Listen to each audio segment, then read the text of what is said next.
Okay, folks, we're into the home straight very much at this stage, and it gives me great pleasure to convene the panel. I keep saying this will be my final year to convene the panel. Someday soon it will be my final year to convene a panel. State of play, rules of play. Rachel has just spoken, so we're not going to put her on the spot just for the moment.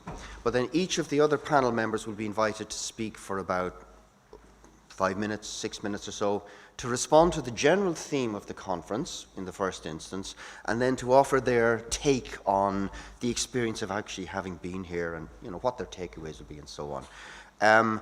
I am absolutely ruthless in terms of drawing the line after 5 minutes, and I will be using Frogger if someone overshoots. But generally speaking, we've only had to remove the occasional academic, from proceedings. Principal teachers tend to value time, so I'm not seeing any problems there. We always have problems with those PhD type, though, because once you give them a platform, they'll just keep talking.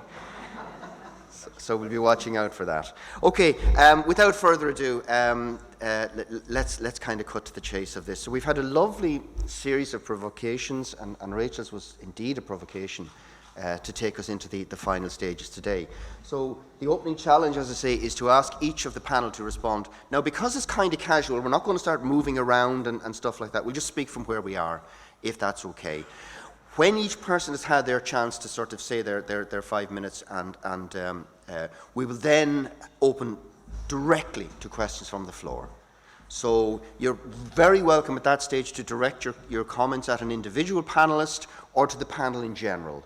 And then at the very end, just before the soup, when we start to smell the soup from outside, we'll give each panel member a final comment, a final observation, a takeaway thought to offer to the conference. That's the format that's worked pretty well in the past. I'm hoping it will continue to do so today. So we have a good panel. I'm very pleased, actually, that we have such a good panel this year. With the single notable weakness, of course, that we're starting with Professor Joe O'Hara, but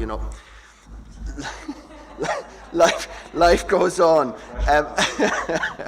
I'm absolutely delighted to introduce Joe. He'll be our first speaker. Those of you who know him will know that he's been seminal in terms of the movement to the new Institute of Education in Dublin. He's also been very, very formative in setting up the institute that's looking particularly at the EQI Institute that's looking at that whole challenging area of responding to change and moving into those spaces. It's kind of cultural responsiveness, but it's more than that. I think it's taking the message to teachers and to all of us in terms of where we need to be looking for the more sustainable type of future development. He's a very, very well recognised academic. I don't really need to give him a huge introduction other than that. I wanted to say that Joe has done wonders in his time with ESAI. He was chair of the Education Association for a number of years, led us off in a new direction, and we're still recovering, but it was good.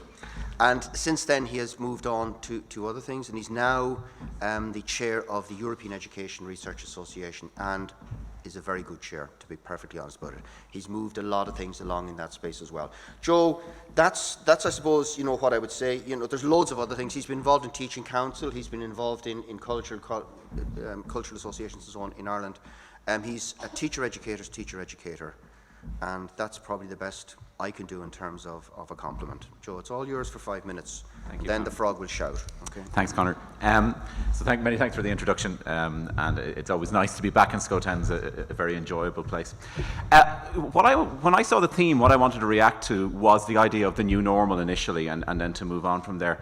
And my first thought about the new normal, I go back to Zhou Enlai, the Chinese vice premier from the 1960s, when he was asked about the French Revolution and what he thought the implications were, and he said it was too early to tell. And honestly, that's what I think about where we are in relation to the impact of the COVID pandemic on ourselves as educators and as teacher educators. And I think it's a really important space for us to inhabit at the moment, this lack of knowledge and lack of certainty about it. And I don't think it's something that we need to be embarrassed about. I mean, Viv Ellis, who's Dean in Monash in Australia, at the beginning of COVID spoke about the idea that the pandemic has two distinct elements in terms of reaction. There's the stabilization moment, and then there's the rethinking moment. And I'm not necessarily sure where we are on this. I think we've stabilized, but going to Rachel's excellent keynote, perhaps we've just stabilized for one element of the ongoing challenges we've faced, and we're now into rethinking. And that period of rethinking is challenging because it's not easy to rethink, particularly when I think part of the broader cultural dynamic we're in is moving from the new normal to back to normal.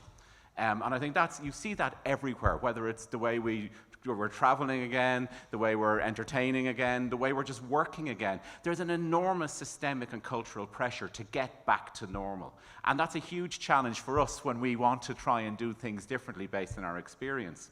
The other huge element I think that we need to be very aware of is the concept of acceleration. Soteria Grech and Paolo Landry, two of my colleagues from ERA, did a really interesting set of papers on the challenges of doing educational research in a time of acceleration.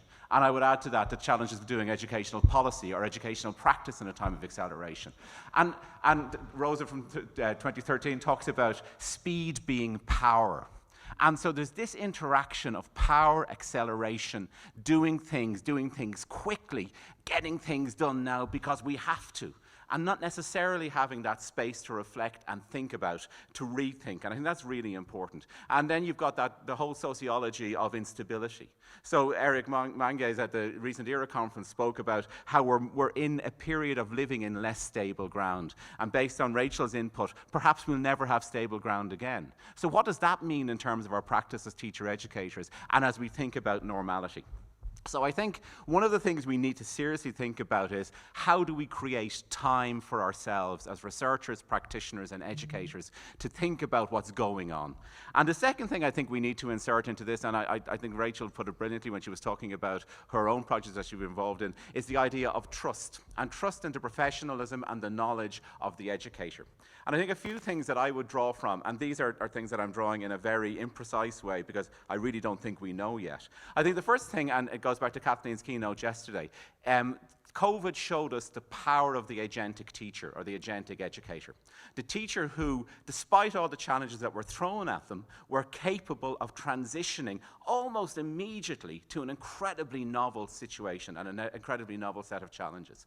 And I think that's down to the way they were prepared, the way they were educated, the way they were taught, and the way they conceptualize their own professionalism. But if you look at the research, including Rachel's research, but say people like Gemma Moss and Maria Flores in Portugal, they talk about having stabilized, having thought about this, they immediately began then to question. They questioned issues like equity.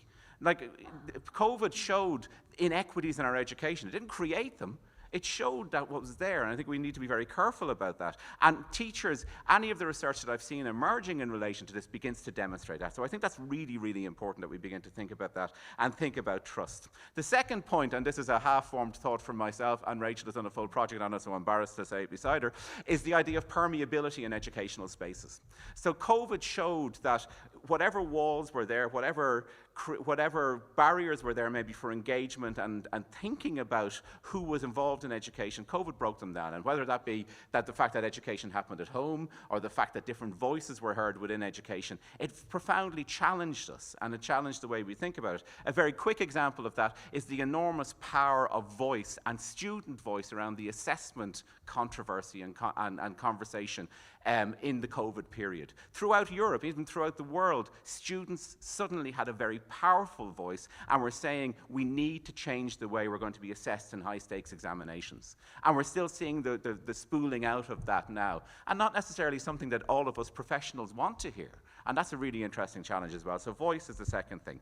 The third thing I talk about, obviously given what I'm interested in, is research and the manner in which we have had for a long time the great policy mobilities and the idea that there's this sort of floating ideas of policies in education that then drop down in different countries and we pick bits of them. I think that's really becoming problematic, because I think maybe it's always been problematic, but one of the huge things that we've actually had within COVID is contextually embedded, innovative research based on what we all did as educators within that period. And we need to find, I think, what Bob Lingard calls a hybrid model, where you bring the local to the global and the global to the local in terms of policy interventions.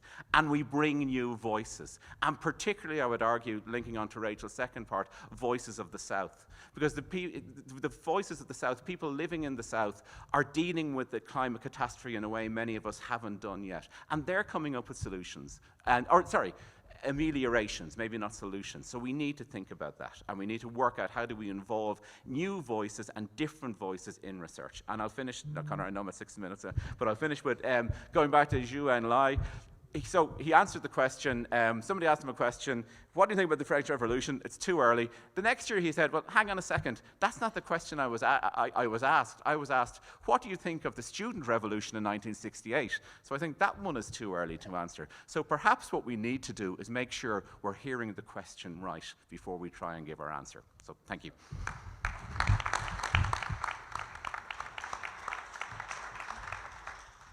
Thank you, Joe. That certainly sets us off on the track, and commendable effort to keep it within time. For you, it was very good, particularly. Okay, our next speaker is a principal teacher from East Cork direction. I think it's Sculwara Nafa, is that? That's right. Yeah, correct, in that part of the world. Anne-Marie Moylan, she's bringing a slightly different perspective, but I think a really interesting one. Anne-Marie's particularly interested in concepts like restorative practice within schools, within education settings. She has a background in coaching, life coaching and mentoring, as well as teacher work and school. She's run courses, designed courses and planned courses for many bodies of various sorts. And we might be taking you up on that as well in SCoTENS in the near future. We'll come back there. There's an idea floating. Involved with the Teaching Council as well, and now currently, because you're not busy enough, working on a doctoral cohort project within UCC. Is that? That's right. Yeah. That's fair enough. So that's the best I can do. In terms of an introduction, I think I'm interested particularly in your critical reflections and what you'll bring to us in that regard. I know that you are a specialist in the area of communications and non-violence and those areas also. So thank you very much for joining our panel, and we look forward to, you can have 7 minutes if you need it. We should set your stopwatch there, Joe. Well, it's a pleasure to be here on the panel today, and a privilege too. I had some thoughts put together, and thanks to Carmel, they all went out the window yesterday, because she asked me to put in one word what SCoTENS was for me, and the word I chose was awakening. Because I suppose it describes the act of bringing yourself from the unconscious into consciousness. And it reminds me of T.S. Eliot's Hollow Men. We are the hollow men, we are stuffed men leaning together, headpieces filled with straw. Our dried voices when we whisper together are quiet and meaningless as wind in dry grass. Shape without form, shade without colour, paralyzed force, gesture without motion. And I thought about abbreviating that, but I thought I wouldn't, because to me it's quite a terrifying thought about remaining in an unconscious space. Stephen Ball would ask us, are we technicians of social management, or do we reinvent ourselves as intellectuals and cultural critics? So SCoTENS is an opportunity, I think, to expand the web of betweenness, and my job here today is, I suppose, to turn up to the table for the conversation, to turn on my critical consciousness and join everybody in a pause to ponder. I'm a school leader, and I see my role and my power, I guess, in the way Shields does, Caroline Shields, when she refers to it as being a potential positional hegemonic tool for oppression as well as for action. And as a leader, we must live with the tension and challenge that requires moral courage and activism. So I guess one of my main roles and one of my most valued roles as a leader in a school is that of progressing professional growth and playing my part in that continuum of lifelong learning that starts in initial education, goes forward into Droichead and onwards then from there. I met an external inspector just a couple of days ago who came into my school to see one of my student teachers. And he was just talking about how critical reflection seems to get lost after Droichead. And, we had 5 newly qualified teachers last year for Droichead. And I can tell you the amount our teachers learned from the process, they were all our teachers, I should say, our senior teachers learned from the process, probably exceeded that of the learning of the NQTs. So I guess sometimes if, Jean Ruddock would have referred to teachers as being the gatekeepers of change. So if that is so, as a leader, I am the person who must give the teachers the means to open that gate. And, as a leader on the ledge, I should say cutting edge of things, I might sometimes need to lean into a little bit of creative insubordination sometimes to facilitate this gate opening in a systemic way, whilst we wait for the larger wheels to move. Because life is complex and there's no definitive formula. And I think we must learn to live in harmony with complexity as opposed to living in rejection of it. So COVID, again is a great example of that. And we devised a document, a collaborative document called COVID Keeps. And we wanted to hold on to all of the good things that were happening. And, there were many things came up, like split yard breaks and all that kind of thing. And some people were looking for 3 days in school and 2 days remotely, and all that kind of thing. But I guess the biggest change we made is we stopped the larger meetings and we came together in class-level groups and group-level groups, which would be, let's say, juniors and senior levels and so on. And rotated leadership and distributed leadership evolved from there. And there was better participation, better voice, and there was better reflection going on. But I wasn't really satisfied that the reflection was deep enough, so this is where I suppose I would have brought in my PhD work, and we decided we'd do an action research to develop critical thinking a little bit further, and to bring the techniques that we learned from CUSON and all of the reflective online tools that are now available on the CSL and other places and so on. Because, we can't take for granted that the reflection and the conversations we have are of a critical nature. We need to develop that skill, I believe, amongst the teachers. So we took Mary Roach's critical thinking and book talk, and we took Sean Tan, who I absolutely adore because of his ambiguous, open-ended complexity. And I think he's perfect for untraining minds accustomed to uncritically accepting other people's visions and morals. And I think that's something that we have to get rid of. And I love this quote that he uses to describe his favorite books. He said, "In them, it shows that life is strange and funny, friendly and scary, and that meaning is something you have to find yourself. It can't be delivered like a sermon or a vaccination." And one of my favorite quotes from one of my 6th class children, which came from that work whereby they did critical thinking and book talk with the teachers in a democratic space, and then the teachers critically reflected on the whole exercise at a later stage. One of the children said, "Everyone who thinks they are happy all the time, anybody who would think that they are happy all the time is living in denial." And at another point during the action research, one teacher said, "Have we destroyed the democracy?" So that's another thing which came about, a little twist and turns that happen in school life. But, I got to know my teachers in a much better way through this, and my pupils, of course, too. And I noticed, I suppose, that the teachers are kind of trapped by templates of doom, as I call them, and they're in the throes of a kind of a perfection paralysis, disillusioned by fractured faith and a culture of silence. And I think that we are confined by uncontested hegemony and unconscious uncriticality on criticality. And it's like a pass-the-parcel, hand-me-down set of visions from other people and so on.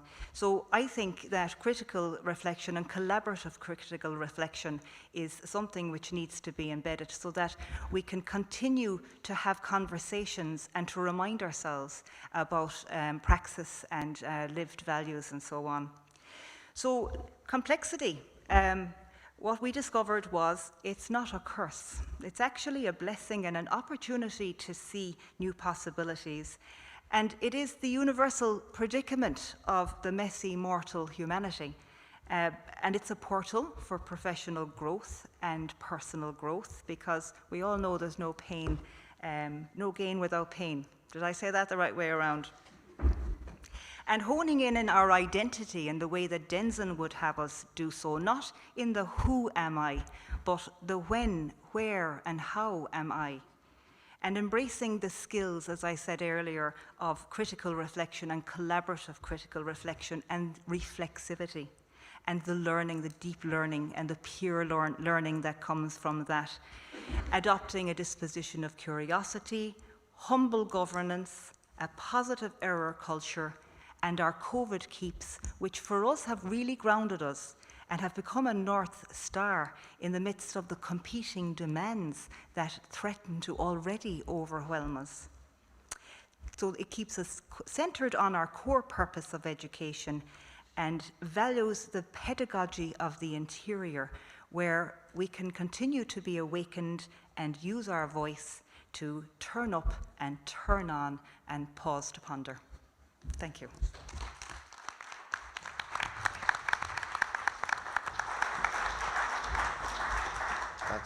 That's absolutely fantastic. Thanks very much indeed, Anne-Marie. And again, a lot for us to think about there. I'm going to go in the order of the programme. So the next speaker will be Gary Matheson. Gary is also a principal. Sorry, Gary, didn't mean to bounce that on you. Just okay. Gary's also a principal with a lot of experience in relation to urban schools. Now, currently, he's a principal in primary nursery school in Derry City. Prior to that, he's taught in Belfast and other parts of Derry as well. Heavily involved in work with CCMS down the years, if I'm right on that. Member of various working groups for the department in Northern Ireland, and brings that experience to the table today. I'm particularly interested in your comment about being involved in as chairperson of the NI Nurture Group Network. An amazing initiative, and what's going on. Don't ask me about that, please, because we might be here until midnight. Okay, well, we'll give you the extra minute and a half that I took from Joe, kind of. Sorry about that. And then, you described yourself as being interested in all aspects of education, particularly to do with assessment and particularly to do with community links. And, I'm really curious about that one as well. I think it ties nicely to it. Special education needs, or whatever we're going to call it today, but that constantly shifting term that's so important to all of us in the education world. And finally, the beautiful game. So I'm delighted to find a hurling fan. No, I'm only joking. Okay, so without further, Gary, it's over to you, and you have your full 5 to 6 minutes. You'll need to keep Thank you me on again. time. Thank you very much. Good afternoon, everyone. Sergio Vanni said school leadership is like getting an amoeba across the road, because it's consistently busting at some point, and COVID is just another imagination of that, because we just had to adjust, amend, adapt, and overcome. And listening earlier on today in terms of mental health and so forth, we would put equal, maybe more emphasis on resilience, because where we come from and our mindset in terms of education, it's resilience gets us through everything. And we support those that need the help, but we also expect each and every one of us to be resilient. And during this last number of years, there have been certain challenges, and a number of the problems and issues that have been experienced have been overcome by people working together, having high expectations, and be persistent. And it's been mentioned already today, the relationships, core to our school and core to everything that we do is relationships and routine, because it's the relationships that get us through the difficult days, the difficult weeks, the difficult months. And we place fantastic emphasis on that. And that comes from our own ethos within the school and within our community. And going to community schools, the answers that I think we need, that we seek, can only be found in everybody working together. And we're talking here in terms of education, but the solutions to our educational challenges can only come about with all our good government departments working with a united focus. And I'm envious in terms of Scotland, because I've been over to a number of conferences in Scotland in terms of adverse childhood experiences and trauma-informed practice, and their departments seem to work very, very well together on a common purpose. Unfortunately, in the north of Ireland, that doesn't occur. It doesn't occur as frequently as it should. And I'm not going into the negative. I'm saying in terms of solutions, we need the departments working together to support us in doing the work that we can.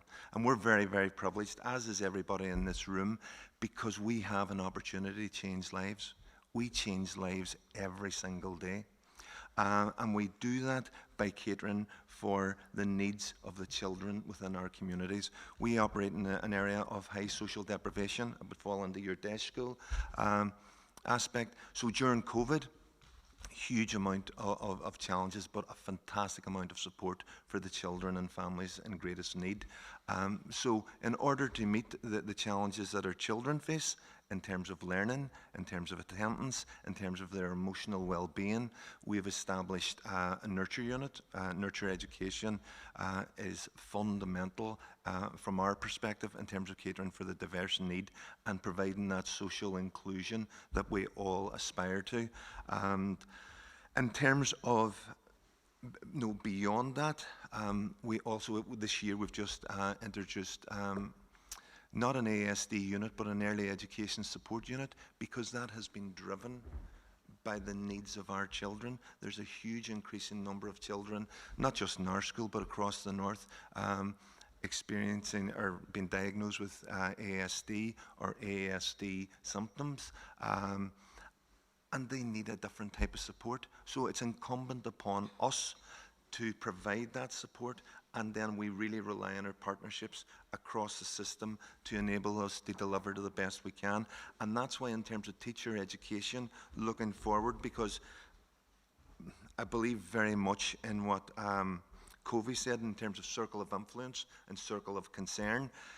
If we can keep working at our circle of influence, then our circle of concern will be massive, but we will continue to impact on that by expanding our circle of influence.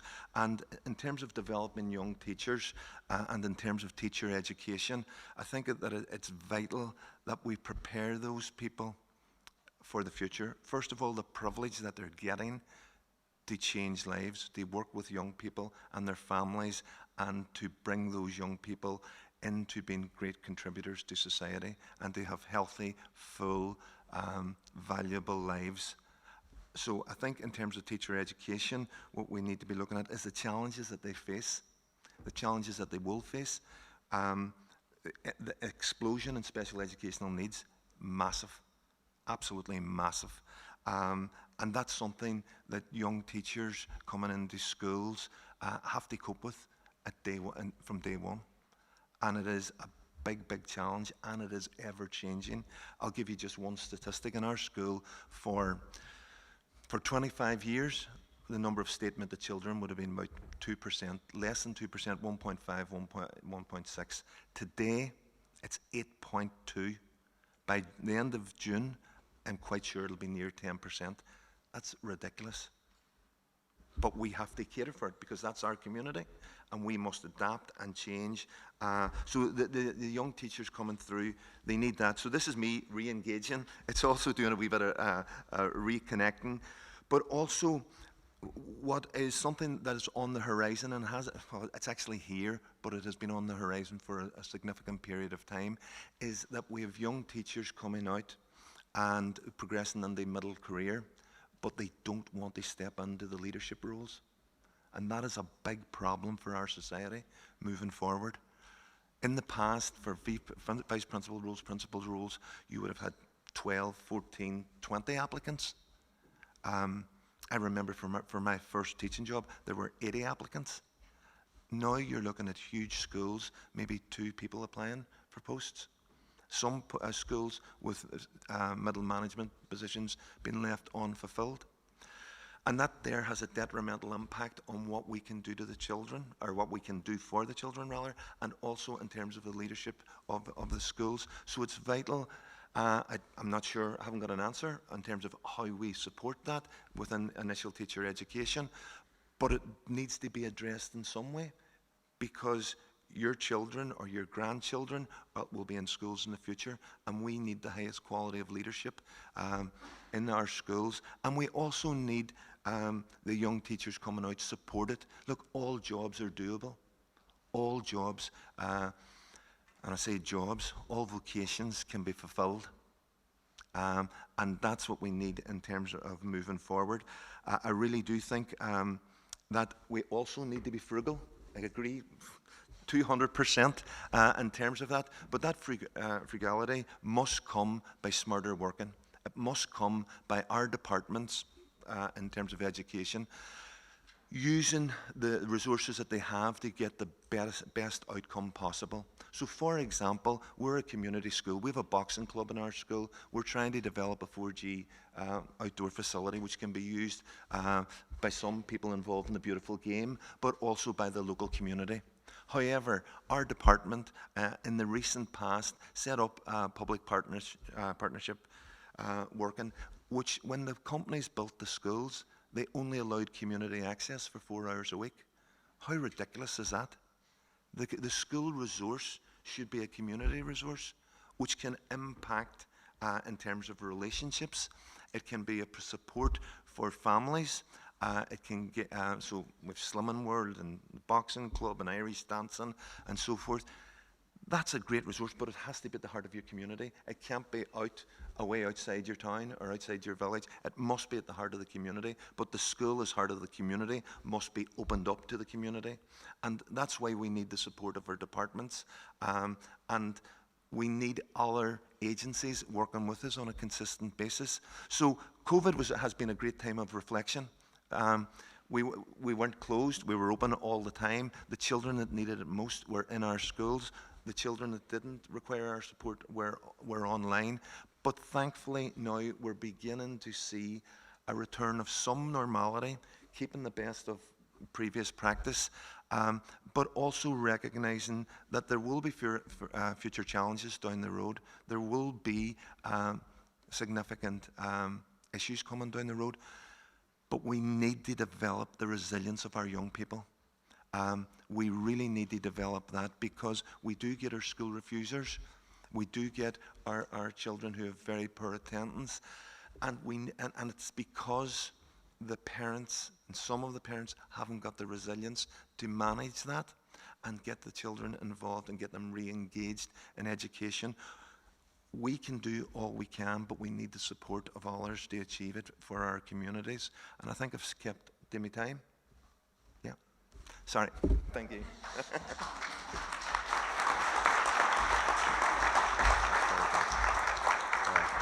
I thought I was going to get an opportunity to use the frog there, but you were spot on. You were spot on. And again, thank you very much for that contribution. Very, very thoughtful stuff. Indeed, like all have gone before us. Our last speaker. It's always hard to be the last speaker, isn't it? You know, you're following on what's going on ahead. But I think we're in safe hands. Dr. Maria Stewart is a senior lecturer in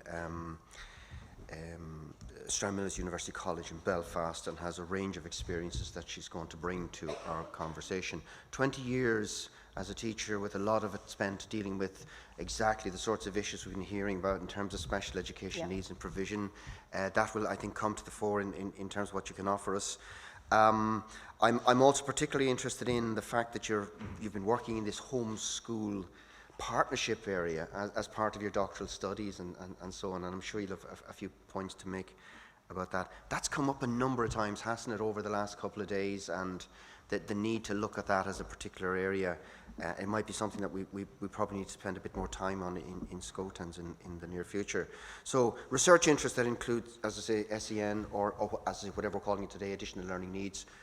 The names seem to change, but the needs don't. Then teacher well-being, again, another topic we've had a lot to hear about on the conference, and I'd be interested to hear your perspective on that one as well. And then English as an additional language. Yeah. This is something that we haven't perhaps really addressed at all within the SCoTENS frame, but it's certainly something we're going to have to in the near future, because it's becoming, certainly in my own teaching context, it's becoming a real challenge. Great opportunities, but a challenge. So without further ado, Maria, it's yours. Absolutely. To Thank you close so us much, out. Connor. Thank you. No, it was a real privilege to be asked to be part of the panel today. Unfortunately, though, I have to correct you in one thing. I'm not a doctor yet. I've still got FIVA on the 2nd of December before that one's confirmed, if at all. Hopefully that will be the case, though. And unfortunately, though, I had been teaching the past few days, so I actually haven't had the opportunity to benefit from, the various different presentations that have taken place here at the conference. But just hearing what everyone on the panel has said so far, listening to Rachel and Gary and Joe and Anne-Marie, I'm certainly feeling very enthused about going and looking back at some of the recordings. So yes, as Connor said, my background would be in primary school teaching for 20 years, substantial proportion of which was as a special educational needs coordinator, and I've now been working in initial teacher education for the past 4 years, and as a PhD researcher at Ulster University. So I sort of carry a number of hats with me. But when I was reflecting on the theme of the conference, I thought, yes, absolutely, we want to bring many positive experiences to our young children and our young people as they're returning to school. We want to give them all those skills to be able to reconnect with their peers, re-engage with their learning, rebuild their skills. But at the same time, we can't get away from the simple fact that there has been certain demographics of the school population that have been disproportionately affected by COVID, particularly by school closures. For example, children with special educational needs, those who have come from socially disadvantaged backgrounds. But in terms of just kind of feeding into my research background, I would argue probably that the group for whom it's had the most profound impact have been our learners with English as an additional language. Because those children haven't just experienced learning loss during the pandemic, they've also experienced language loss as well. And that has persisted even upon return to school. Because if you think about the COVID safety measures that have still been in place in many schools, you've had social distancing, you've had mask wearing, that has greatly restricted the opportunities these children have had to engage in, so good social interaction with their English-speaking peers. And added to that, teachers have had challenges in that respect too. Teachers have had to try and ensure that children have had access to online learning environments. They had to try and ensure that children understand the content and the tasks that were being sent home, alongside trying to develop their English language skills. Then you have parents, to whom education was effectively discharged for a proportion of the pandemic. And research in the UK and Ireland has shown that 60% of parents felt completely under-equipped in terms of how they supported their children at home, despite 84% of parents clearly stating that they felt their children did need additional assistance, but just they weren't in the position to provide that. Sorry. No, you work away. So yes, it has caused significant disruption, absolutely. Probably the biggest area of contention for learners with additional English as an additional language, I feel, would be homeschool communication. A study by Bates et al. At Ulster University showed that, yes, the majority of schools did facilitate homeschool communication either through homeschool learning packs or through online platforms. But then in a lot of cases, this material was provided in formats that weren't necessarily accessible to EAL parents. By that, what I mean, you had materials being sent home in English only, for example, to households where there were parents who didn't have, high levels of English language acquisition. So that was extremely challenging. Also, in terms of homeschool communication, the type of communication varied greatly from school to school. You know, and as educators, we don't need to be sold on the fact that homeschool partnership and homeschool communication works. You know, we know it does. We have seen that it results in really improved academic outcomes for our children, that their well-being is much more well supported, and it also helps minimise and reduce some of those educational inequalities that still exist within our system. So, you know, we know that homeschool partnership is important. And from my perspective, with the research that I conducted during the pandemic, was that in the schools that I worked with, what I seen was really, really refreshing. The teachers that I worked with were incredibly creative. They seized the opportunity to take COVID as a chance to rethink the way that they worked with families who had English as an additional language. Many teachers embraced technology, particularly the use of translation apps, so that information that was being sent home and relayed back to them was easily accessible and translatable. Also, sorry, I've just lost my track a little bit. Yes, one school that I worked in, they began offering English language classes online at the onset of the pandemic. And what they found was that they were much, much better attended than those that they had offered pre-pandemic face-to-face. And obviously they followed that up, and the parents give many reasons as to why. Some had suggested that it was much better managed just in terms of they didn't have to worry about childcare, they didn't have to worry about their working patterns and arrangements. But for fathers in particular, fathers felt much more comfortable in an online learning environment than having to go to a school setting to attend English language classes there. So for that particular school, what they have decided they're going to do is to provide more online and more hybrid models in terms of classes for parents going forward. And really, you know, if we're taking this sort of opportunity to pause and think and reflect on what is going to be our new normal, you know, it's important that we don't throw the baby out with the bathwater. You know, that we use this great bank of knowledge that we've gained during the pandemic to help strengthen our school, family and community partnerships going forward.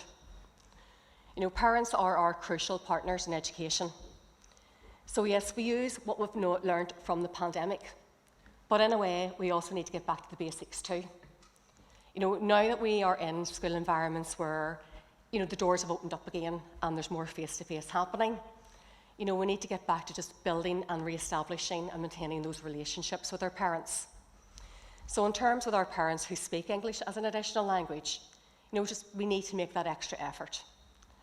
You know, yes, translators, language ambassadors, whatever you want to call them, do all work really, really well in terms of facilitating communication and making sure that the message is understood.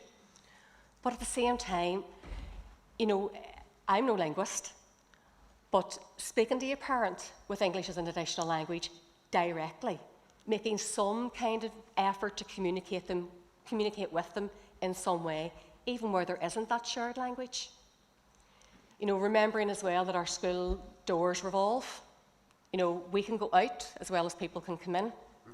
So getting ourselves out into the community, going to religious events, going to community events, meeting our parents in the places where they feel comfortable, as opposed to expecting them to come to us. Also giving them a variety of reasons to come to our school settings. You know, so inviting them up for various things, not just for the traditional parent-teacher pupil progress meetings, but working out, you know, what are their particular skill sets, what is their knowledge, what can they bring in to help us, you know, with the curriculum within our own school. You know, and that's particularly pertinent for EAL children because they're coming from a background that is potentially culturally very different from our own, and we're not familiar with it. You know, so our parents are an excellent resource in being able to harness that knowledge and use it in the curriculum. And just recognising too that for some parents, you know, that little bit extra is going to be required. You'll need some kind of intensive intervention or some sort of specific approach to help reduce the barriers that they have to participation, to build their capacity and to build their confidence. And I'll just finish with one last sentence, Conor, which is just simply, you know, and these initiatives, yes, they might be bespoke and they might be designed for parents who speak English as additional language, but they're going to be beneficial for everybody in the school community. Thank you.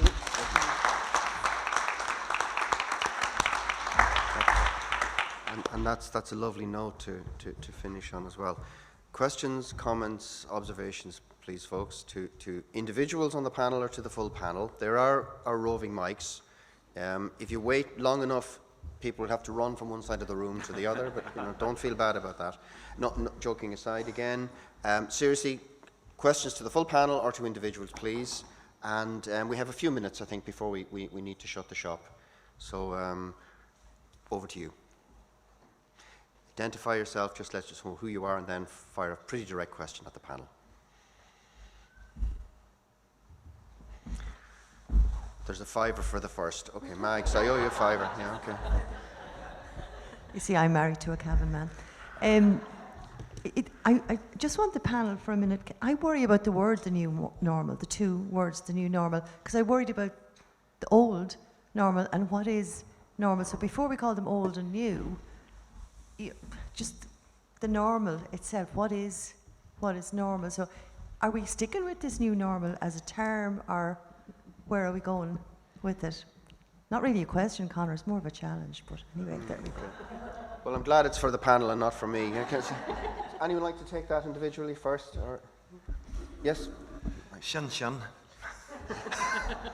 It is what it is. We just run with whatever's in front of us and deal with it, whether it's defined as a new normal or not.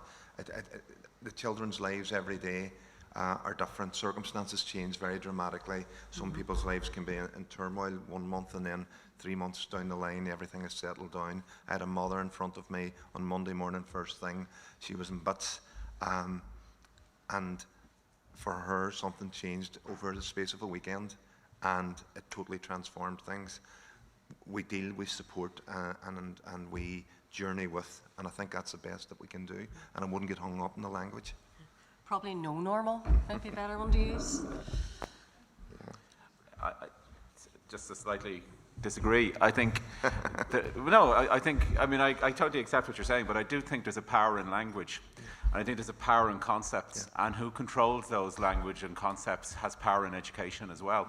So if we accept the point that we're being pointed to a new space where things have to be done differently because we've transitioned into a new area, we can then be encouraged, coerced, required to do new things. Okay, so if this is new, then you need to do this to keep up with the new.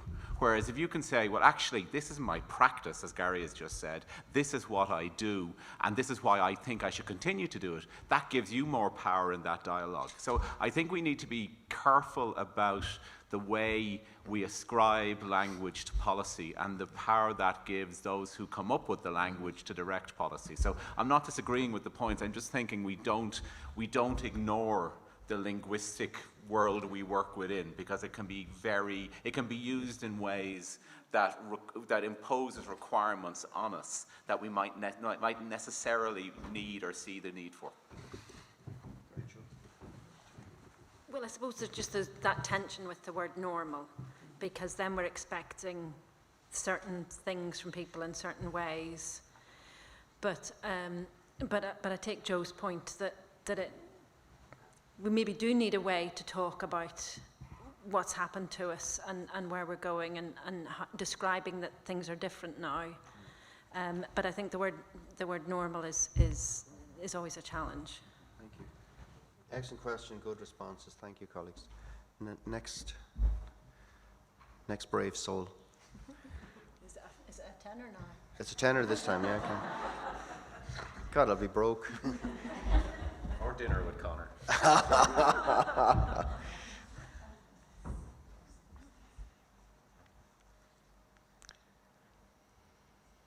Yes, there's one down the back.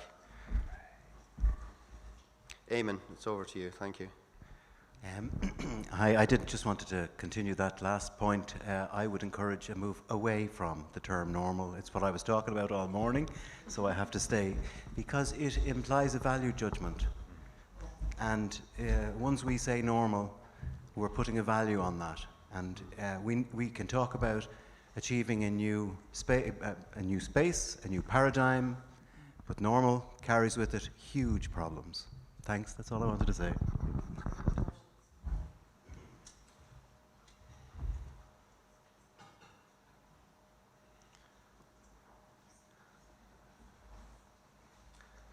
You're helping me catch my ferry. if Yes, you're- okay, that's good. Can I then kind of throw a general question to the panel? We have 3 key words in our definition of the conference this time around. We talked about reflecting, reconnecting, and re-engaging. What's been the biggest challenge from your perspective in terms of that middle word, that reconnecting?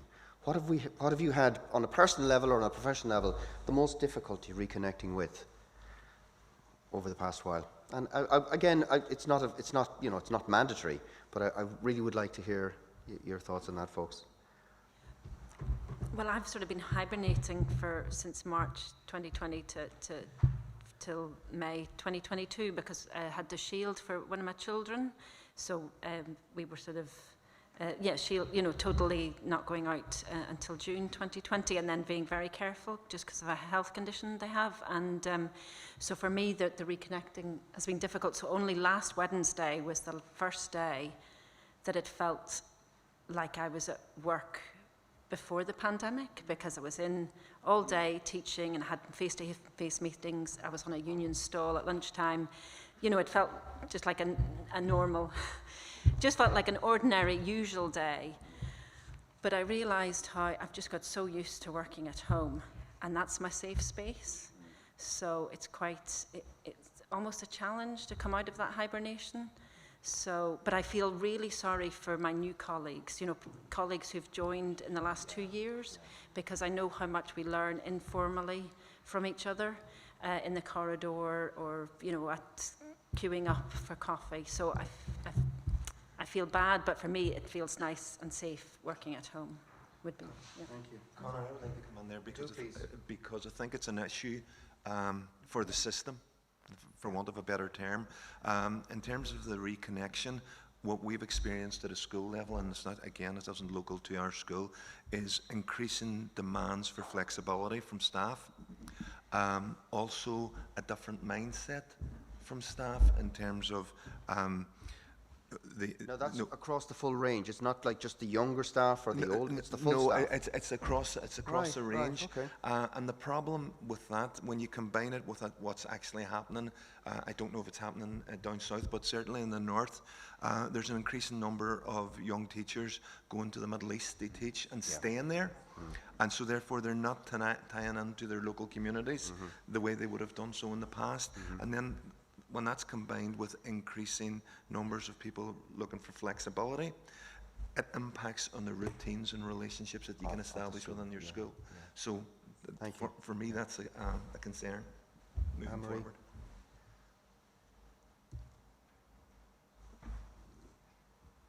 I would like to make Please, I yes. was in a world of my own there, sorry.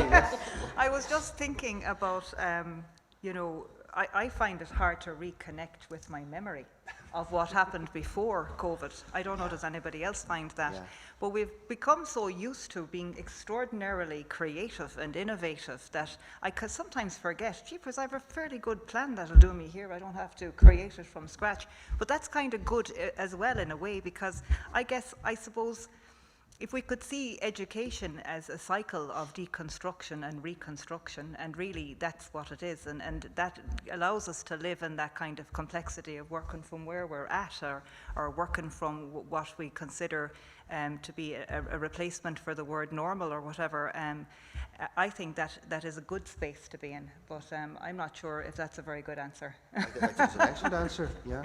I think a lot of us are kind of, we have the BC, the before Corona life and what's happened since, and those memories. I mean, I've rewritten half a paper twice since, because I'd started and forgotten it and started it again, kind of thing. It's a memory issue, or maybe it's just Maria. Yeah, I was just thinking, just from the initial teacher education perspective. I think in terms of reconnecting, I think the students have had some difficulty with that in terms of. Yeah.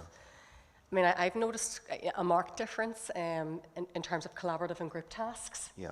They're much kind of more reluctant than what they would have been previously.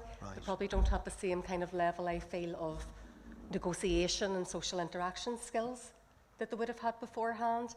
And I found it that in terms of my teaching, that's something I've had to manage, you know, a bit more actually post-pandemic than what I would have beforehand. Yeah, that's really an interesting one, because I think that's impacting all of us in so many different ways. We make assumptions about what students bring to our classrooms or lecture situations or whatever, and we can't just depend on those anymore. You have to revisit all of those and reconnect in a different way, perhaps. We have time for another question from the floor, if anyone would like to offer the last comment of the day, or the last question of the day.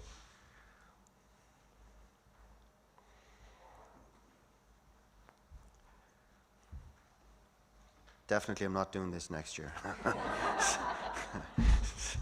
Okay. Listen, again, what we ask at this stage is we ask for the word for the road, the Jochandorish, the one final little nugget that the people on the panel would like us to take away with us as we leave into the weather. Indeed, you know, it's not clearing that much. So I'm not going to start in the logical sequence, but I'm going to start sort of furthest from me. Final comment, final thought. You know, what do we take away from today? What's your final close? My final thought is that there's no barrier too great. It's as simple as that. It can be done. We can do it. We've done it in the past. We'll do it in the future. Be positive. Thanks, Gary. That's correct. Maria. Goodness. I suppose on reflection of, you know, what you were saying there about the new normal, I suppose just that idea that there is no normal, you know, in what we do in education. It's constant reflection.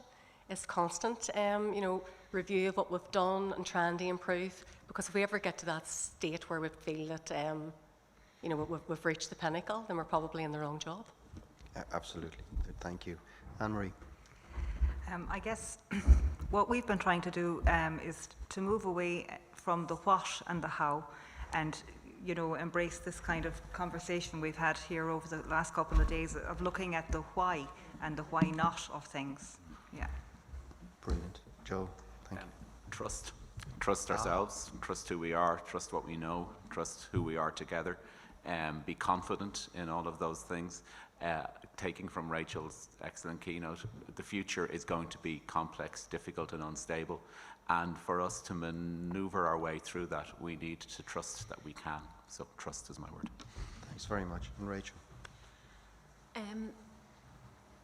I suppose change, you know, so it's really echoing the first point, you know, that things are possible, you know, big change, quick change. But maybe it's like, don't take no for an answer, because, you know, we have to change. So that would be mine. Yeah. That's brilliant. Okay. Colleagues, can I thank you all for your contributions, and you know, as panels go, I think this one worked. So thank you very much for that.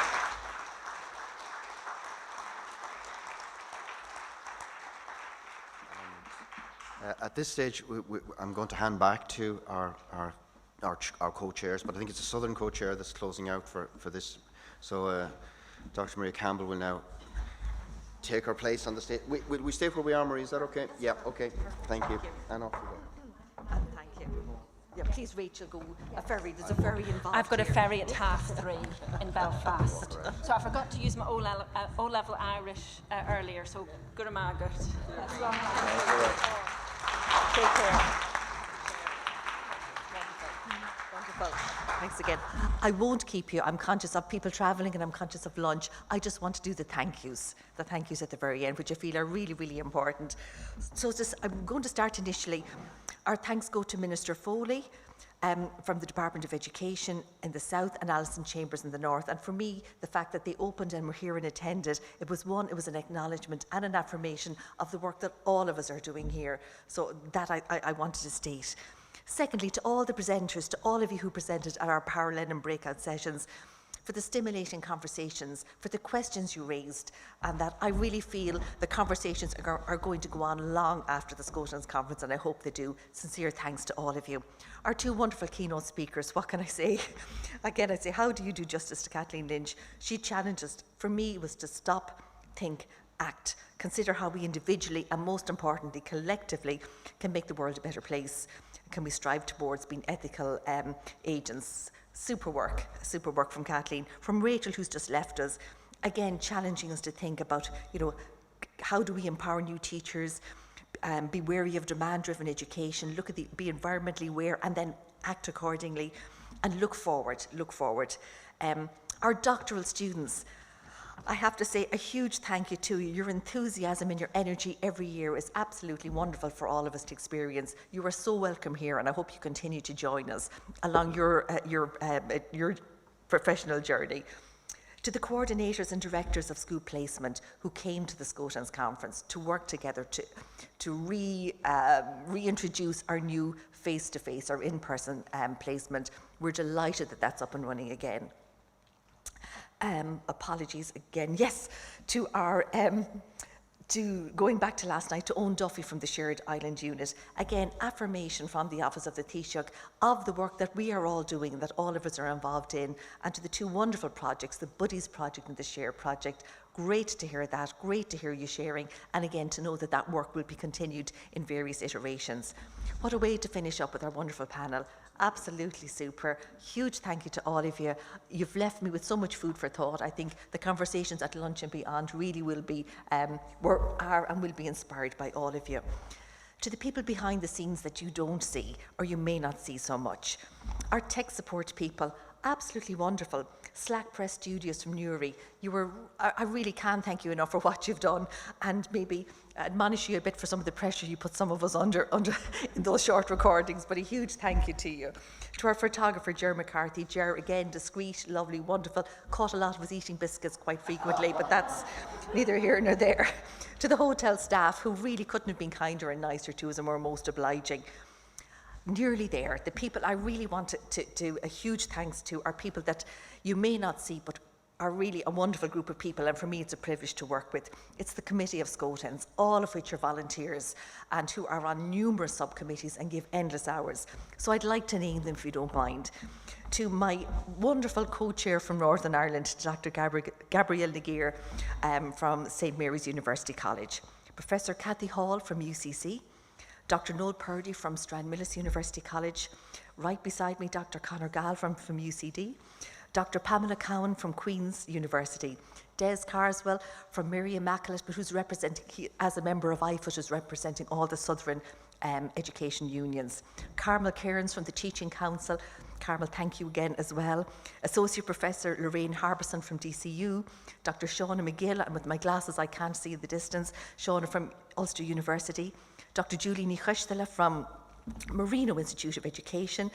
Newly joined us, Nuala O'Donnell, Northern representative of the INTO and all the Northern education unions, and Professor Jerry McRourke from Galway University. Lastly, or coming to the end, another group of people that you may not see, but I'm sure a lot of you have had interaction with, is the staff from the Centre for Cross-Border Studies. So to Anthony, our the director, who is, as we call him, a rock, steadfast, has the answers, supports us hugely. A huge thank you. And to Nick from the centre, who came along yesterday as well, wonderful. But the person we take our hat off to, without a doubt, is to Tricia. All-knowing, all-doing, never panicking, with the answers to everything. Works till midnight, works at 4 in the morning. Tricia, we can't say enough. I mean it, absolutely. Wonder Woman is, I think, the only title I have for you, but really our heartfelt thanks, and I really, really mean that. And finally, to absolutely everybody here, to all of you who have come along, for your openness and your willingness to come and to share with us. What I wanted to say was, please continue to work with us and continue to work with each other. I hope you felt you've gained something and you've given something. And I'm going to ask you to encourage your colleagues and people within your network to engage with all of us as well. Think about applying for seed funding. Encourage your colleagues to do it. Think about putting in an article into the IRC, to the journal, and continue the conversations. We're 20 years next year. I've never felt, normally it's 21, I'm not in 20, SCoTENS is 20 years next year, and that, so please celebrate it with us and share it with us. It was fantastic to have you all here. Enjoy your lunches and safe home. Take care, everybody. Thank you.